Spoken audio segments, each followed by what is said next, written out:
Welcome to the Ponderosa, everybody, and to the Steckline Report. Hey, we've got the 2016 wheat crop in the ground and coming up on the Ponderosa. Oh, I know some people said I went a little too early. That's all right. It sure looks pretty good right now. I hope the worms don't eat it off. But in any event, folks, 2016 wheat crop is going into the ground pretty fast, and we're going to talk about it and maybe some prices in just a minute.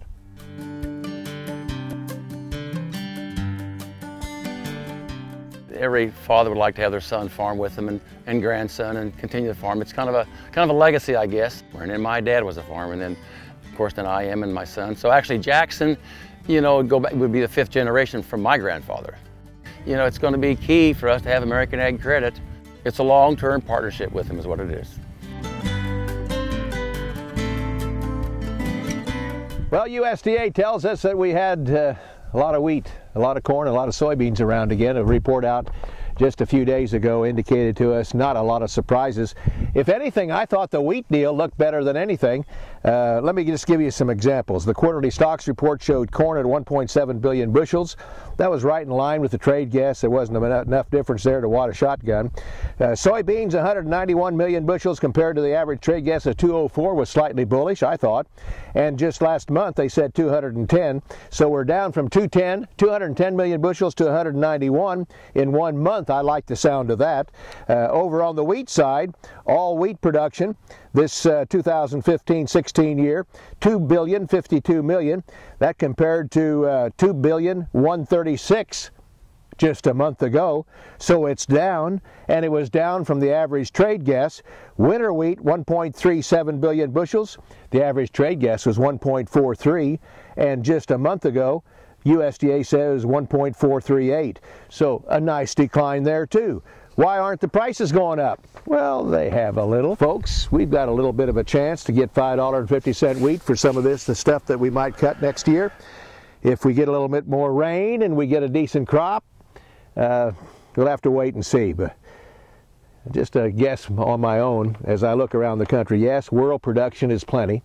We've got a lot of stuff around here as far as wheat's concerned in the world. However, there's a few people having some problems. And guess what? That new crop isn't over yet, so we'll have to wait and see how some of the other countries fare during the next 5 to 6 months. But until then, I still think we have a chance to get this wheat market cash price here in our part of the country up to about 5.5. And when it gets there, I'm talking about for the new crop next year, 2016, I think I'm going to sell some. That's kind of my outlook. Yeah, $5.50, I think I'll sell some. Not all of it by any chance, but a load or two wouldn't hurt, and maybe wait for it to go to 6.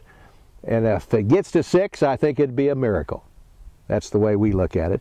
As far as corn and soybeans are concerned, we'll have a rebound in that market somewhat after harvest, but I got to tell you, the crop that we've got in this part of the country, we've got all kinds of corn, all kinds of milo on the ground, all over south central Kansas, northern Oklahoma, and it's going to be a while before we can get rid of that. By the way, fertilizer prices are heading the right direction for a change. You folks getting ready to plant this spring might be watching those fertilizer prices. They're going down ever so slowly. Don't think that it's a bargain yet. However, some of the nitrogen is at the lowest levels in probably 10 or 15 years. So that's the good news item that I have for you on the Steckline Report. Be watching those fertilizer prices. Might be time to lay some in here pretty quick.